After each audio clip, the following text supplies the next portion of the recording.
Good day, and welcome to the Clan Podcast. My name is Miko Sampson. This is my co-host. Misko, give me one. And today we have a special guest with us by the name of Holly Hennings. So today we're just going to briefly introduce you the concept and basis of CLAN, which stands for Culture, Language, Arts Network. This season of our podcast, we are introducing influential role models in the community, Twin Cities area, who are active in the community and also great at what they do. So, of course, with us today is Holly Hennings. We'll give you a moment to introduce yourself if you'd like to. Buju anin.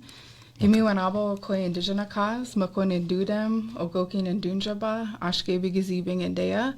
My English name is Holly Henning. My Ojibwe name is Rainwater Woman. I'm an enrolled tribal member of Martin Falls First Nation, and I have connections to the Constance Lake Cree First Nation. Both are located in Ontario, Canada. I'm Bear Clan, and I was born under the rising moon. Happy to be here and share Welcome. Space with y'all. Yeah, sometimes I think definitely we have a certain protocol as Indigenous people to introduce ourselves and our whole families and everything about us. So that's awesome. Thank you for sharing that with us. We'll just start with what it is that you are here doing, where you work now. What do you do now currently? So I've gone back and forth between Northern Ontario, Canada, and the Twin Cities. Where I'm enrolled is actually a remote community, so it's a fly-in or canoe-in community in the middle of the woods in Ontario. We also spent a lot of time, and my family has rights to my great-grandparents' land near the Constance Lake Cree Reservation. Like near the Pegwachigan River, or some people know it as Pagwa, Ontario.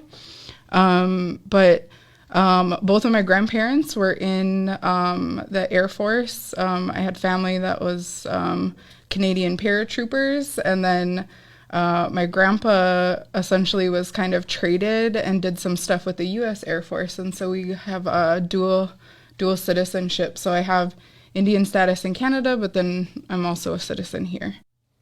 Right. So that's where so you are based out of and where you come from and how you have kind of access to the States here and how you come back and forth. How long have you been here in Minneapolis? I would say just on and off for the last 30 years. Mm-hmm. Wow, that's amazing. That's a lot of experience. And I think that's awesome that it speaks to the modernity of our tribes and our peoples, is that our territories are where we have access to. And so, like you mentioned, your home reservation is a fly-in kind of a place. And so, again, that's just an amazing aspect of our tribes in this modern day and age, is that the accessibility and the way that we've adapted to modern times and things like that. But also, so you've been here in Minneapolis. Where is it that you are working now? What is it that you do? So currently I'm the executive director of Women's Advocates. It's one of the first shelters in the nation for domestic violence survivors. It's located in St. Paul in the Summit Hill Rondo kind of neighborhood. And we have a bunch of different programs, but there's a shelter that really focuses on like immediate safety for victim survivors. And then there's like a housing stability program. We also have an education outreach program and housing, just kind of a huge array of services. And we're primarily serving Native and Black relatives.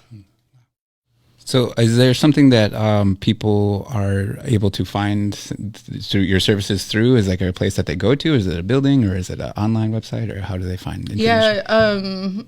I think most people kind of, because it's a domestic violence shelter, there's like that extra layer of safety that's built in. So we're kind of like anonymous, but people know where we're at. You can check out our website. It's just womensadvocates.org to look at kind of some of the programs and services that we offer. And then most of like the housing, we provide like rental subsidies and have like pre-existing relationships with different landlords and community to get folks housed. And then we also have pop-up advocacy where we have our outreach teams in different locations throughout the Twin Cities Lately, we've been at the Rondo Library off of University in Dale in St. Paul. And then we've also done some recent pop-up advocacy at the Opportunity Center. That's a part of like the Dorothy Day Center in downtown St. Paul. Mm-hmm. That's really amazing. I think that's awesome that you are able to provide those types of things. Is there any reason that you got into this line of work? Yeah. So prior to my position with Women's Advocates, I worked at Anda Young Center for 15 years. The position I was holding before I left was the associate director. So I was overseeing the permanent supportive housing project for Anda Young Center called Minooshki Anda Young. And then I was assisting with some of the like mental health and wellness programming, our suicide prevention programming, our street outreach, our transitional housing and emergency shelter programs. I originally was a young person who received services at Anda Young Center. So I went through some of the programs there, and then so I was a peer outreach worker helping to, like help other youth that were like my same age kind of navigate systems and services, similar to some of like the peer education programs that folks have around the Twin Cities. And then from there, I just moved into different roles and learned a lot about Native community nonprofits. And then later on went into like leadership roles. And I actually still teach drum and dance for Anda Young Center, and probably will until I can't dance anymore. But I think part of the reason I've gotten into the work, I mentioned I'm Bear Clan, and so, some of the responsibilities that go with that clan is providing healing and medicine and protection for community and for our people. And so I think it's just kind of been a part of my upbringing to make sure that I still carry that out. I've always been a helper, and I'll always continue to be a helper. And because I have, personal experience with homelessness, with domestic violence, with substance abuse within my family, and so wanting to be a safe person that people can go to for help. I really like that, how you carry our clans with like your mission and with everything that you do, and like as a young lady who's also Bear Clan and also does things, it's really influential because I too went through the Anda Young programs, and then so that's where I met you, was through dancing and also through Anda Young. And so it's really cool to see you moving to do bigger things and kind of like gaining more experience. But then at the same time, like I also see you everywhere in the community.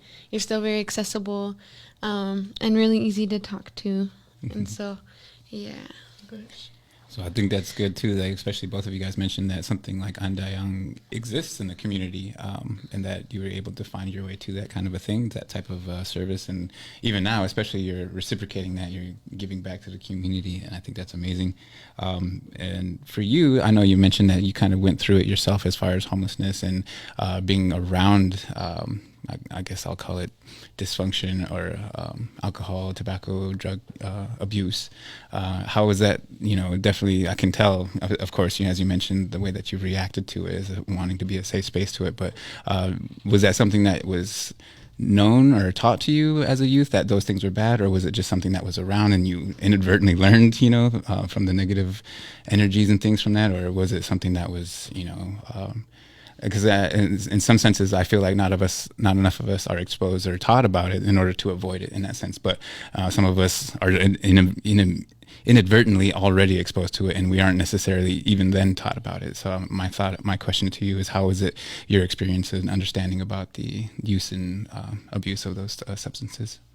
Yeah, for me, it was a little bit of like a mix. So I was very fortunate to have a grandmother who, despite all of the struggles that she had to go through, she really worked hard at sobriety and really maintaining a lot of traditional knowledge. And I think I've been like super blessed to have those teachings and carry a lot of that with me.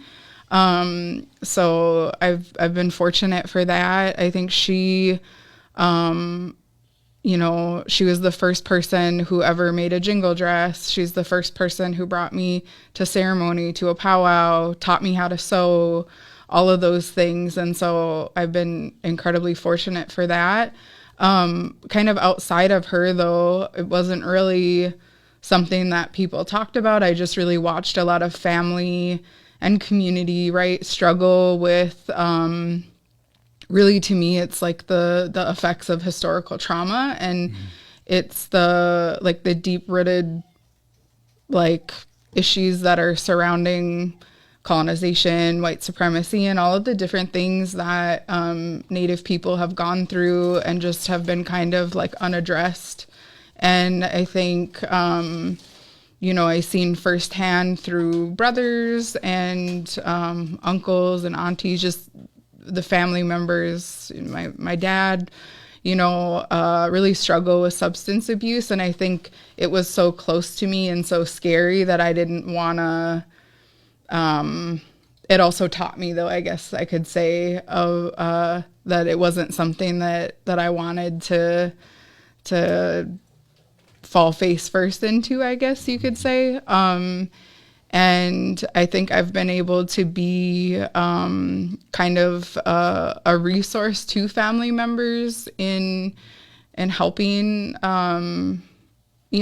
promote not necessarily sobriety, but just like balanced living, right? Because I think, there's no judgment to anybody who uses substances. It's just showing up and trying to maintain your balance and whatever that looks like. And, I can say like my dad is sober now, and there's different things that have changed throughout my lifetime. Yeah, so I think it's been cool. Like I was able to bring my dad to ceremony and kind of reconnect him to some things that I feel like were missed because there was like struggles with historical trauma and chemical health and other things in his life. So it's kind of cool to be like that generation that is reclaiming some of that stuff and then helping to teach that to the younger ones. Mm-hmm. I think that's great. You definitely point out a lot of parts of that are so true, especially with dealing with the colonization, the impacts of historical trauma for one thing, but also chemical substance abuse. But even to that point, part of what we all deal with nowadays is where we are now, struggling with all of that and having to deal with all that. And so that also pertains to mental health, Yep. And I think that's amazing in that sense of what you were saying is that being able to bring your father back to the circle and kind of reintroduce him to the ceremonies and things. And curious enough, it's the youth, it's the next generation, it's the ones, it's not necessarily up to us as individuals always to try to be these ultimate indigenous, ancestors immediately, but it takes all of us to be able to build us into those types of roles. And so I think you're doing a really, really good job of doing that, and for yourself, and of course for your own family, and of course indirectly for all of our communities who are family. We don't realize, how much we all are a part of each other's world, and we all have impacts on each other's world, so much to the point, especially like you being just a person in the community up here, that is enough for somebody to reach out to and to feel that comfortability and that connection with, and for them to try to seek out that type of, and that it's okay. It's not like like you said, we're not placing judgment on people about where they are so much as that we understand it's not just them, it's not only their doings or, whatever. There's a lot going on, and it may not just be the substance abuse. It may not just be, the historical trauma. It may not just be our current life situation, because even a lot of us have dealt with a lot of stress and, issues, especially in the past couple of years. So we thank you for all that and what you do in the community.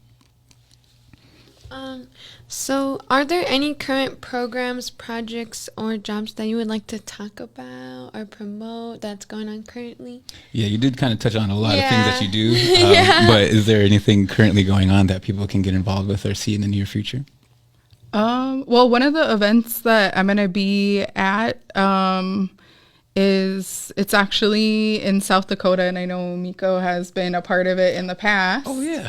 I'll be there this year too. Yeah, the Cheyenne River tribe hosts an event called Red Can, and they bring different like native artists together, where we come and we do like a 4-day event where we're like doing murals throughout their reservation community. And then they also bring in like dancers and other artists to come and teach and do workshops for all of the youth that are a part of the programs out there. And so that's going to be happening the first week in July.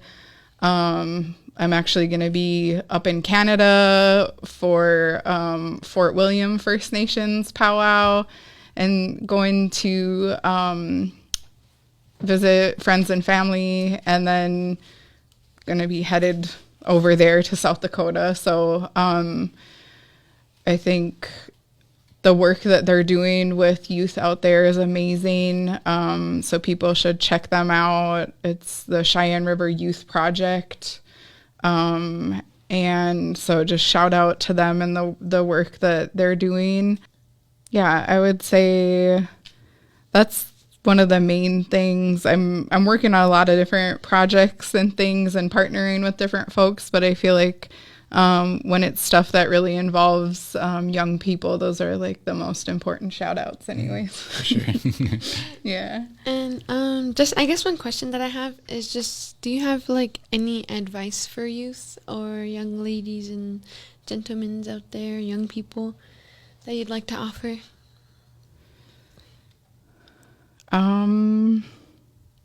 It's like a really broad question. I know. I'm so sorry. I'm like, oh man. So I feel like something that I needed to hear when I was a young person would be, I think we're really, as Native people and all of the pressures of the world, right? I think we're really focused on like our thinking about what other people think about us, right? And I think we're really hard on ourselves. And I think it's really important to look at the relationship that you have with yourself first before you're jumping into relationships and friendships with other people, right? It's kind of that same thing about like, how do you take care of others when you're struggling to take care of yourself? So I think, my advice would just be to really take care of your spirit and use like the traditions, the teachings, the community that we have here to help in that. And I think one of the easiest ways to reconnect is just like spending time in nature, like spending time with our plant relatives, spending time with animals, like all of the things that I think some people like laugh about, but it's we were the original caretakers of the land, and we have that ancestral connection to all of the natural world here. And I think, whether it's like learning more about our medicines, spending time with the water, like all of those natural elements have healing properties and connections to us as Indigenous people. And I think, when we're living in an urban area, it's really easy to get disconnected from that. And I think a lot of people will find that they can catch their breath if they just kind of step into the woods or, go sit by the river and create time for reflection and being appreciative for some of the simple things in life, just disconnecting. So that's kind of a lot, but that's where I would start. And I think it would help people along the way, or young people, anyone really in general. You mentioned like the medicines, learning about the medicines and reconnecting to our traditional teachings. And so I guess, what do you know, or what do you think about when talking about the use of traditional versus like commercial tobacco? And then we can move on from there. Yeah. Yeah. So Traditional tobacco, we always called it knick, and it's the blend that my family made or uses still is like the shavings from red willow, and we harvest bearberry leaves, and then we crush them up and mix them together, and that's still what I use and gift to people and pray with, and so traditional tobacco, was used for prayer, was used for ceremony, was used for offering, was used for time to reflect and to, like, when you're asking for help from someone or the spirits or whatever. And commercial tobacco, it's a tobacco plant, so that's different. It's commercial, so there's a bunch of chemicals that are in there that are not good for our bodies. It's not necessarily used for prayer or ceremony and or a larger purpose, right? I think sometimes it's used for, like, maybe not the best coping skill, or maybe when folks are stressed out, it's there's addictive properties to it, and so those would be kind of the differences. Like I mentioned, even with substance abuse, like, I have no judgment on people, how they show up in the world, or how and what they decide to do with their bodies or themselves. So I mean, I would love to promote, like, love and light and medicine for the world, and I'll keep doing that, but ultimately it's other folks' decisions on how and when and why they use Osama or tobacco or knick. I think that's a critical point to make sure that other folks understand. Again, some of us may never hear that type of talk about the other things. Is basically, to me, the way I see it is like those things, are basically science. The science that happens, and then they give it to you, and then even crazier science happens. So for us, from my understanding, again, from our traditional teachings, is these medicines. Usually, tobacco was different plants, different plant materials of all different sorts, and part of that being that there was actually a reason and purpose and teaching behind that. And it seems to me, especially when you talk about the commercial composition of modern tobacco and what it is, I mean, it certainly isn't anything natural. And I think that, right, of course, is the most pertinent thing to make sure that people understand, is like, we did have traditional medicines and things like that were used in a certain time and a place, but also, again, these other things that have been introduced are certainly not not good for us in any sense of the word. Right. Even to the point of some of the foods that we eat that have science put into it are not as good for us as well. So I think that's amazing that we are able to have that distinction and the knowledge carried forth from our traditional teachings about things that we can be using in a good way. Right. Yeah. Is there anything else that you want to share with the folks? If you want to find ways for us to connect with you, or for anyone that wants to try to reach out themselves and find Dayang, of course, they're on social media. If you wanted to give them a shout out, now's the time to plug and play.